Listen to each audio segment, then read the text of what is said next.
Olá, prazer estar aqui com vocês para mais um webinar do CRM. Eu sou Felipe Amado, médico intensivista, hoje atuo também em gestão em saúde e também sou pesquisador, atuando principalmente na área de ciência de dados. É um prazer falar aqui com vocês sobre inteligência artificial na medicina, um tema super relevante e que faz todo sentido discutirmos aqui, até porque é algo que veio para ficar, faz parte do teu dia a dia e vai fazer parte também, já faz parte do teu dia a dia como médico. Então é importante a gente estar atualizado, alinhar conceitos e entender como que isso vem sendo utilizado em vários campos da medicina. Óbvio que eu terei um viés em alguns exemplos aqui da minha área, que é a terapia intensiva, mas a gente vai também passar pelos avanços da inteligência artificial em outras áreas. Importante entender que hoje nós vivemos uma revolução digital que não para. Antigamente a gente falava dos 4 grandes, né? Do Facebook, do Google, do Amazon e da Apple, né? Que representavam The Big Four.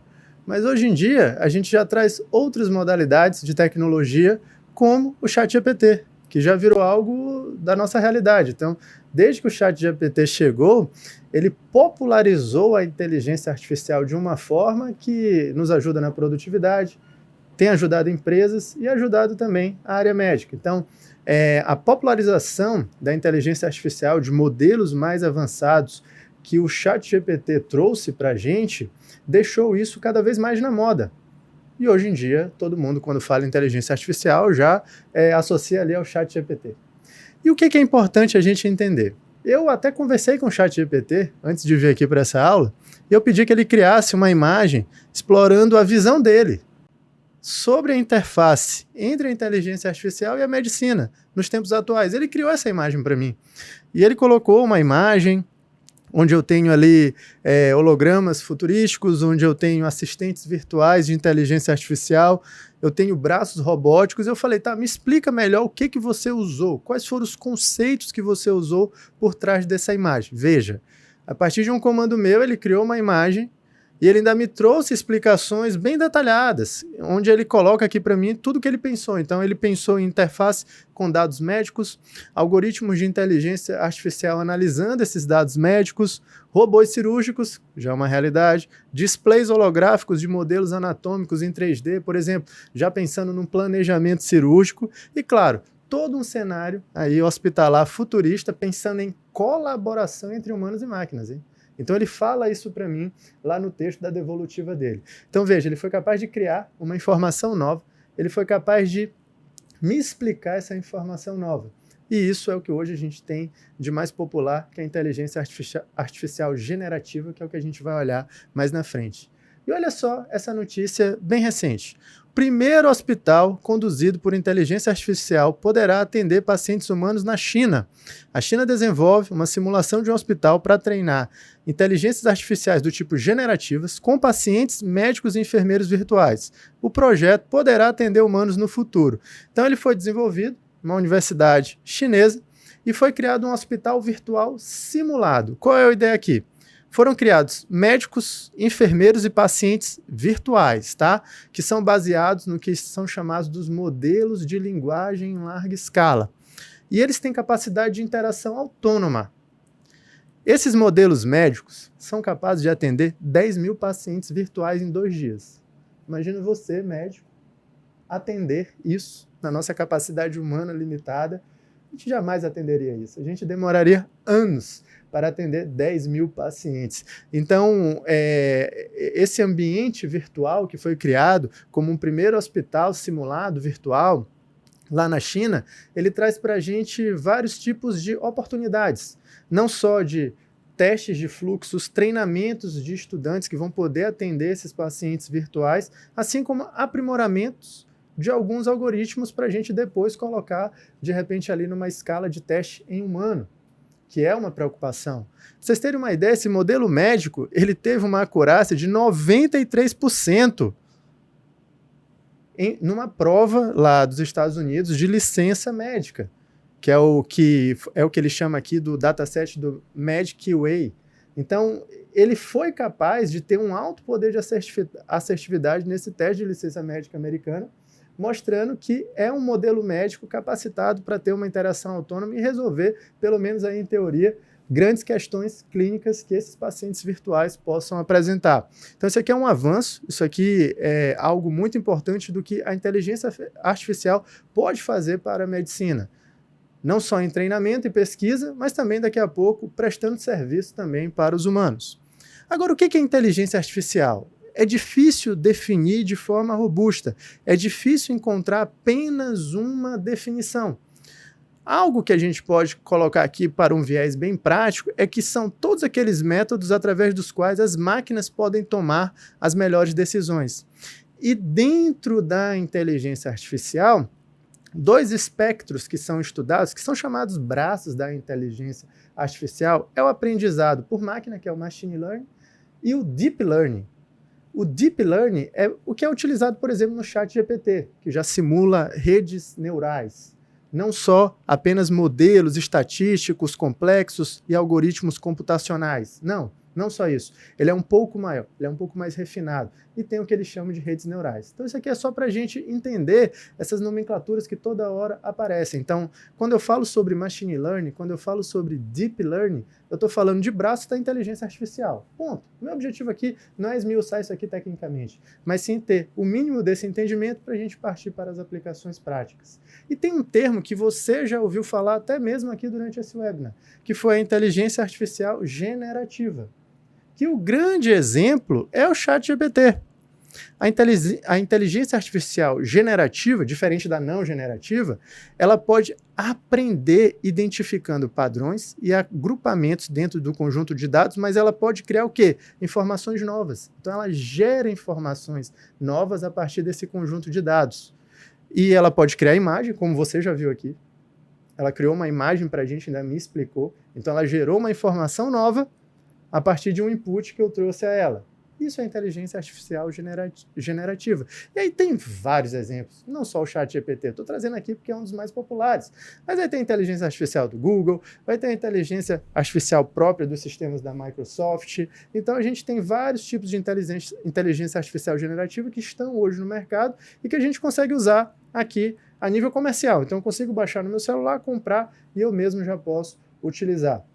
Não é algo mais restrito a bancadas de laboratório ou a grandes corporações. Só que tem um detalhe. E eu trouxe essa frase aqui do Edward Deming, que é considerado o pai da ciência de dados, que ele fala, olha, em Deus nós acreditamos, todos os outros devem trazer dados.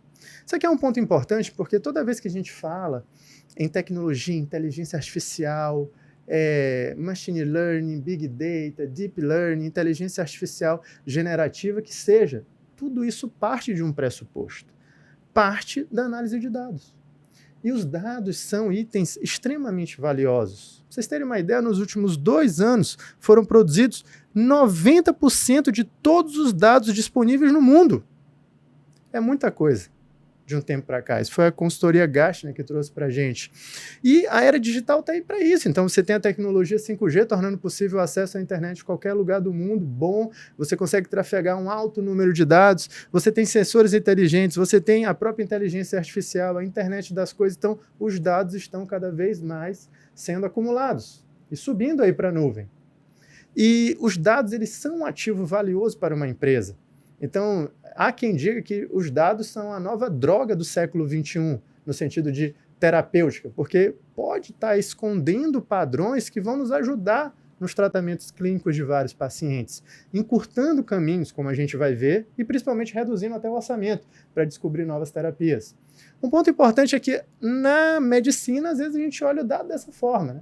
Então, quando a gente olha para a trajetória de um paciente nosso, seja ele no teu consultório, seja ele internado, você tem dados sociais, dados clínicos, dados laboratoriais, dados de imagem, tudo isso ali e nem sempre está organizado.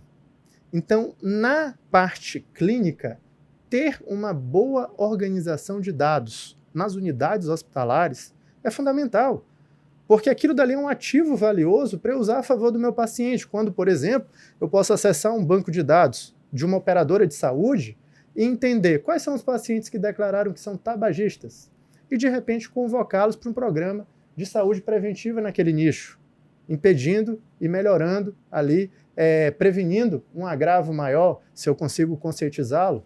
É um exemplo. Programas populacionais se beneficiam disso, mas eu preciso ter o dado bem documentado. Vamos falar na esfera de um paciente que esteja internado. Um paciente que está internado, eu veiculo ali no prontuário dele uma miríade de informações. Só que na maioria das vezes isso está num texto, tipo como se fosse um Word. E ali eu não consigo captar aquele dado, de entender que aquela alteração do estado mental, combinada com a hipotensão, combinada com uma taquipneia, pode me dar um indício de sepsis, porque esse dado não está organizado. Então, existe um pressuposto que é a organização desse dado, porque uma vez ele organizado, imputado de forma adequada, eu consigo colocar uma inteligência em cima dele, senão eu não consigo processar. Então, isso talvez seja um grande desafio e gargalo da prática clínica quando a gente fala sobre pacientes. É a gente ter uma governança melhor das informações que estão ali pairando sobre aquele paciente, uma vez ele internado, uma vez ele no consultório, uma vez ele em contato contigo, médico. Um ponto importante é que a gestão de dados na saúde, trazendo um pouco dessa visão clínica, porque não dá para falar de uma inteligência artificial se eu não falo um pouco desse background, que é a gestão adequada do dado. Se a gente fosse traçar, eu tenho que os dados podem me levar a um cuidado otimizado para o meu paciente, levando em conta individualização, análise preditiva, mas para isso eu tenho que ter relevância desse dado. Esse dado que está ali no meu prontuário, que eu tenho dados de curva, fisiologia, dados clínicos, dados de adesão a medicamento, é uma quantidade muito grande. Mas se ele não estiver bem imputado, eu não tenho como transformar isso em cuidado otimizado. Até porque se eu vou passar um dado desse no modelo computacional, ele tem que ter aplicabilidade, ele tem que ter segurança. Senão eu não transformo em cuidado adequado. Eu posso até prejudicar o meu paciente se a base da minha informação ela é errada. Então, por isso que hoje o nosso principal objetivo, quando nós falamos em inteligência artificial, quando nós falamos em qualquer modelo de tecnologia que analisa esse dado, é garantir aplicabilidade e segurança para o nosso paciente.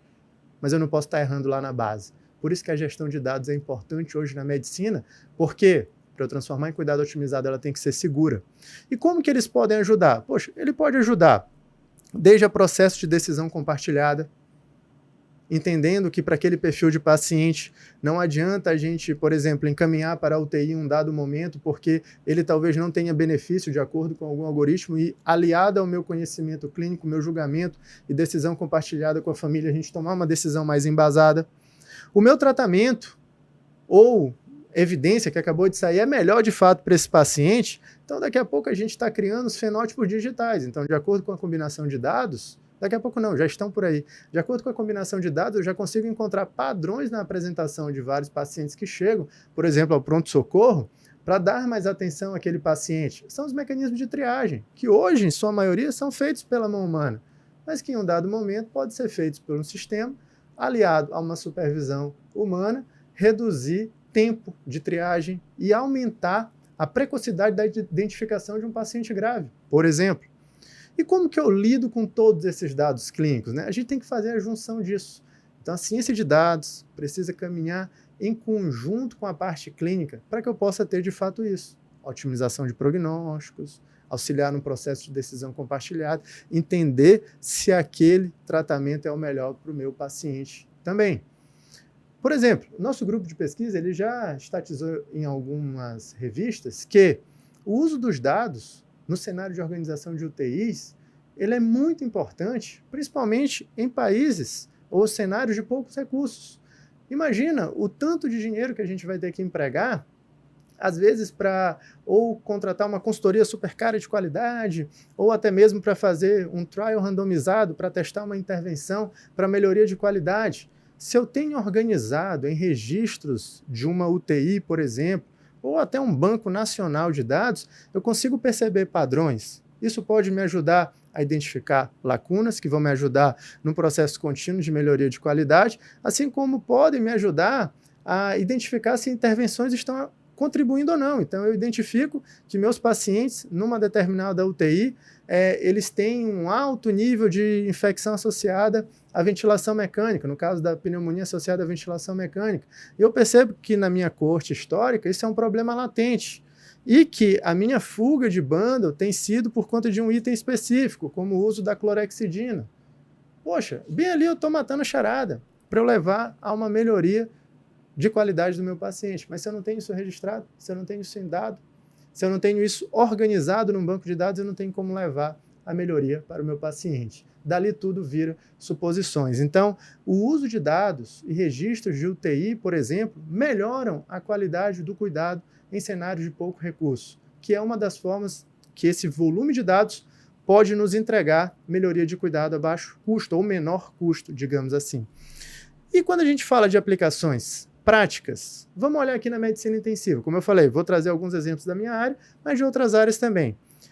Hoje a gente trabalha com alguns sistemas de inteligência artificial que, a partir de dados como o diagnóstico principal do paciente e a forma como ele se apresenta, a partir de scores de gravidade que nós usamos na terapia intensiva, ele já me fala qual é a duração estimada da internação dele na UTI, e para isso ele consulta todo o banco de dados dele, e já me fala qual é o risco desse paciente ficar mais tempo, risco de internação prolongada. Ou seja, aqui eu estou tendo uma ferramenta que me permite individualizar o cuidado. Ele fala para mim, olha, esse teu paciente, ele tem uma duração estimada de tantos dias, então já é um dia para eu perseguir. Olha, eu já tenho aqui uma meta para esse cara. Esse paciente eu preciso estabilizá-lo em 5 dias. O sistema inteligência artificial está combinando um banco gigantesco brasileiro que está me dizendo que pacientes com esse perfil, que internaram nesse formato, levando em conta toda a gravidade inicial e o diagnóstico, ele vai ficar tantos dias. Então eu vou perseguir isso, vai virar uma meta minha. E eu ainda estou te falando que ele tem 24% de chance de ficar mais tempo. Então já é um paciente que eu tenho que direcionar o esforço, entender se eu preciso, além do meu time multidisciplinar, envolver outros setores do hospital, entender se naquele momento o que está levando ele ao risco de internação prolongada é alguma questão social, que além da parte clínica que eu estou preocupado, eu também tenho que me envolver nisso como médico, até porque o meu objetivo é entregar a melhora desse paciente no menor tempo possível, porque ninguém quer ficar em hospital. E quanto mais tempo no hospital, claro que a gente vai aumentar o risco de complicações e por aí vai. Ou seja, com essa ferramenta que usa inteligência artificial, que usa predição, eu consigo entender o tempo de internação desse paciente e o risco dele ficar mais tempo. Agora eu te pergunto, como que a gente chega nisso? Porque a gente tem por trás um grande banco de dados, organizado, estruturado, que consegue entregar essas análises para a gente em tempo real. Então, tudo partiu de uma gestão de dados adequada. Então, isso aqui é inteligência artificial pura. Um outro exemplo, na cardiologia.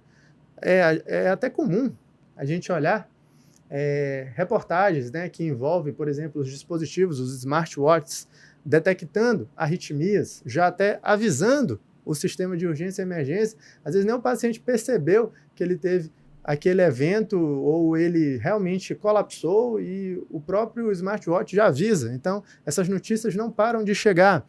E esse documento aqui, que foi publicado pela Sociedade Europeia de Cardiologia, colocou aqui o estado da arte da inteligência artificial no manejo, no diagnóstico das arritmias.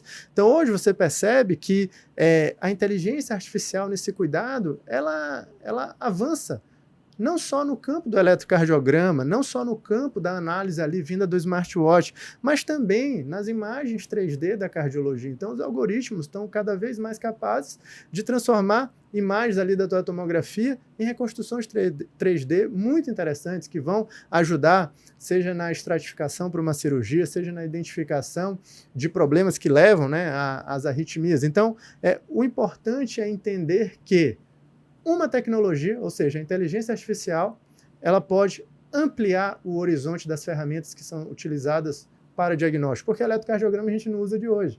Mas hoje, com sistemas de inteligência artificial, com o avanço da tecnologia, eu trago o eletrocardiograma para o meu pulso. Veja só. Então, realmente, é como hoje esse avanço ele consegue entregar diagnósticos mais rápidos e uma ampliação desse potencial diagnóstico. Na radiologia, por exemplo, lá no NHS, no Reino Unido, foi criada uma ferramenta de inteligência artificial, que foi a MIA, que ela era o segundo médico lá, habitualmente. 2 médicos analisam todas as mamografias e a inteligência artificial ela foi o segundo médico. Primeiro médico humano, segundo médico da inteligência artificial, que era a MIA, esse programa. Ele analisou mamografias de mais de 10 mil mulheres. E ele acertou a mesma taxa dos médicos, dos humanos.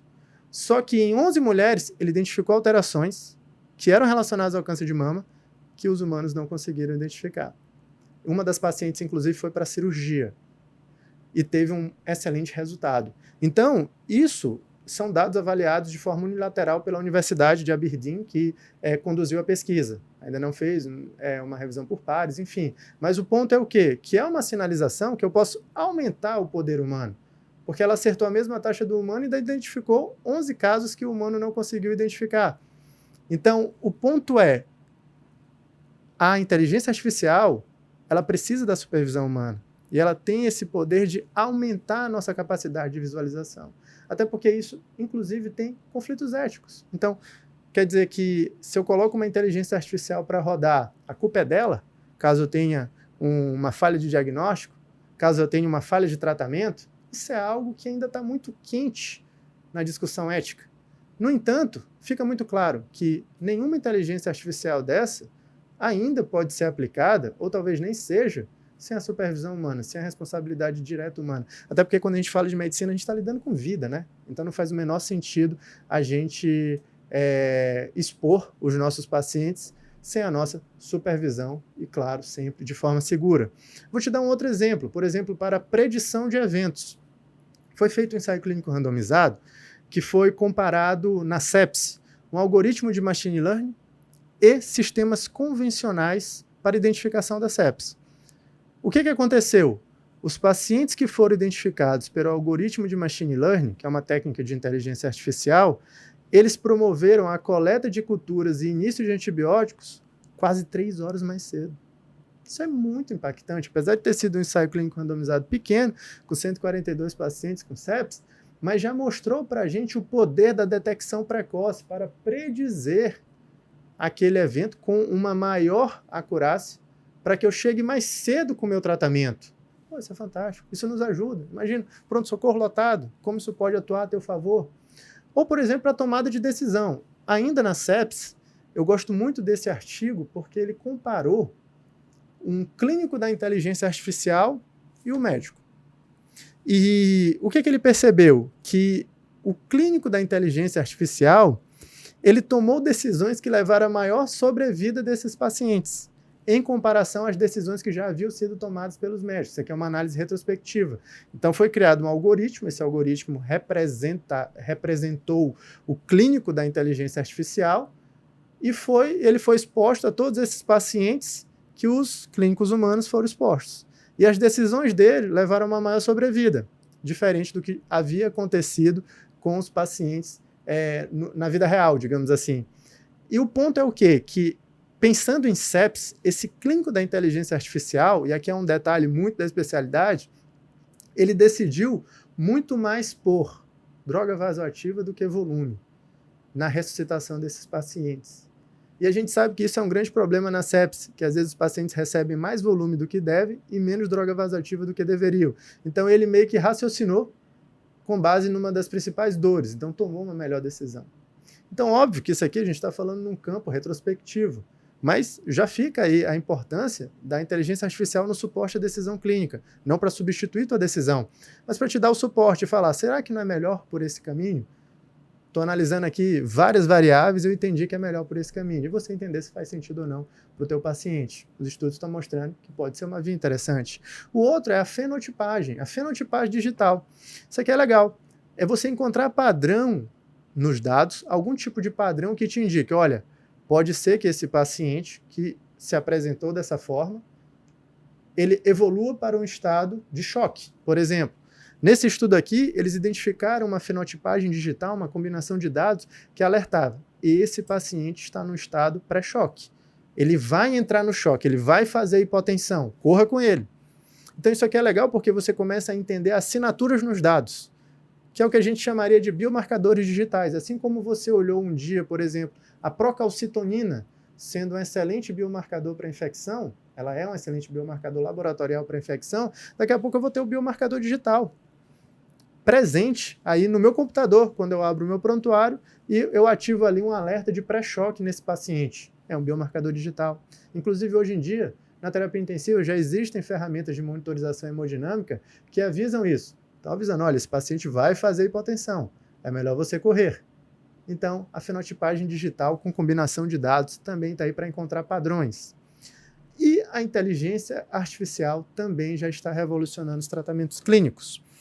A NVIDIA, em parceria com a Insilico, eles fizeram um medicamento que toda a concepção dele, desde a seleção das moléculas, finalização da droga, foi toda feita por inteligência artificial. Super interessante. E eles fizeram toda a fase 1, digamos assim, do estudo desse medicamento, toda utilizando o algoritmo de inteligência artificial. Medicamento para fibrose pulmonar idiopática. E o ponto foi, esse remédio foi criado e ele já entrou no ensaio clínico de fase 2, para teste em humano. E o ponto é o quê? Se eles tivessem utilizado métodos tradicionais, eles teriam gasto mais de 400 milhões de reais. E eles demorariam quase 6 anos para chegar na fase onde eles colocaram para teste em humanos. Utilizando o modelo de inteligência artificial para o desenvolvimento da droga, eles conseguiram gastar 1/10 e economizar 1/3 do tempo. Então isso aqui realmente muda muito o jogo. Muda muito o jogo de uma terapia para um paciente que tem uma doença pulmonar grave e que agora pode contar com algo novo para o seu tratamento, que não vai demorar mais 6 anos e talvez pela sobrevida dele seja difícil ele alcançar. Mas que agora eu consigo encurtar também o lançamento de novas terapias. Então esse aqui é um exemplo muito legal do uso da inteligência artificial para tratamentos clínicos. E aqui vem uma outra reflexão. Como que a inteligência artificial vai se posicionar para a gente quebrar essas barreiras da pesquisa? Para que a gente consiga sair da bancada do laboratório mais rápido, no caso de uma pesquisa que envolva, por exemplo, tratamento clínico, para o beira-leito do paciente. Isso é algo que a gente tem que perseguir. Eu não sei se você sofre com esse problema na sua especialidade, mas pelo menos na terapia intensiva, vários grandes trials, ensaios clínicos randomizados, que são padrão ouro, né? A gente não pode negar. São padrão ouro, vão continuar sendo padrão ouro estatístico para testar de forma experimental, uma intervenção e por aí vai. Você já conhece isso da estatística. Agora, como que, por exemplo, na minha especialidade, grandes trials aguardados foram negativos, depois de envolver tantos pacientes, demorarem tantos anos, levarem vários dólares nos seus orçamentos? Será que a inteligência artificial, como foi feito aqui, ela não pode encurtar esse caminho, que é o que a gente fala das barreiras translacionais, ou seja, tirar ali da bancada e levar para o meu paciente? Então, a abordagem hoje que a gente fala na pesquisa clínica e na medicina translacional, ou seja, aplicar essa evidência no beira-leito, é o quê? Que o nosso objetivo é tirar da bancada para o beira-leito, bench to bedside. É o clássico, é o que a gente tem feito hoje. Vai sair lá do laboratório, eu vou testar e eu vou, em algum momento, disponibilizar isso. Só que, será que com os dados, com as metodologias de inteligência artificial, a gente não vai conseguir olhar de uma forma diferente e agora começar a falar bites to bedside? Ou seja, agora eu consigo encurtar caminhos se eu uso os dados ao meu favor. Ao invés de demorar 6 anos, eu encurto para 2. Ao invés de gastar 400 milhões, eu reduzo para 1/10 disso. Então isso é algo da gente pensar. E já começou a ser utilizado. Vídeo o exemplo anterior que eu dei.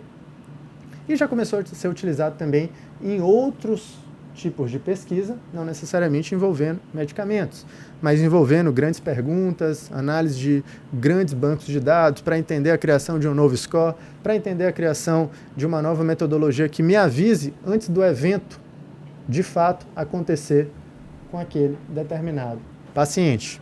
Então, mensagens para a gente levar para casa. A inteligência artificial ela já faz parte do nosso cotidiano.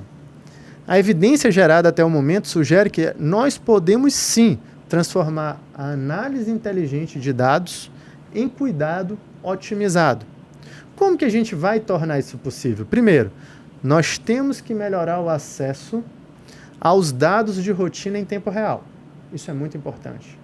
Nós temos que olhar para os nossos processos que envolvem os pacientes, seja dentro de hospital, seja em rede de laboratório, seja em rede de consultórios, não interessa. A gente tem que fazer isso tudo conversar e convergir, para que eu tenha cada vez mais banco de dados com informações preciosas sobre esses pacientes, organizados e estruturados, para que eu consiga rodar análises, para que eu consiga utilizar as metodologias.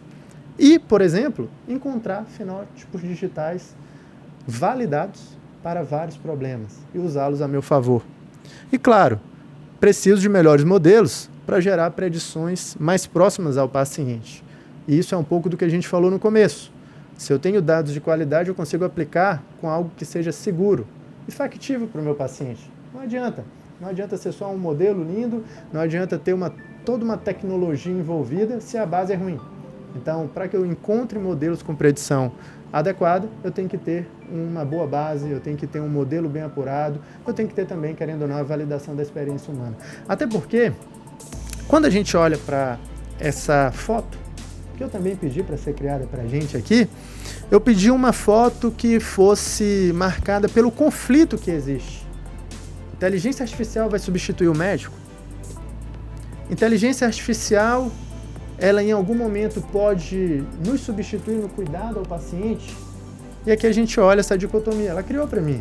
Inteligência artificial de um lado, os humanos de outro ali, de um lado misturados, enfim, mas com uma clara cisão. A grande questão é que medicina, ela é muito além de algoritmo. A medicina tem o toque humano, a medicina por essência tem um amor envolvido no cuidado ao próximo. E, particularmente falando, eu prefiro acreditar que a inteligência artificial ela não vai nos substituir. Pelo contrário, a gente vai utilizar a inteligência artificial para aumentar a nossa. Então, por isso que a gente deve se aproximar dessas técnicas. Porque o calor, o amor, aquele toque individualizado que a medicina exige, precisa do nosso toque humano. Então, a inteligência artificial, para mim, hoje na medicina, ela é um recurso para aumentar a nossa inteligência em prol do nosso paciente. Então, não vamos nos afastar. Pelo contrário, a frase mais perigosa que a gente pode falar é: se a gente sempre fez desse jeito, por que mudar agora? É necessário mudar para aumentar a nossa inteligência e beneficiar ainda mais o nosso paciente. Obrigado.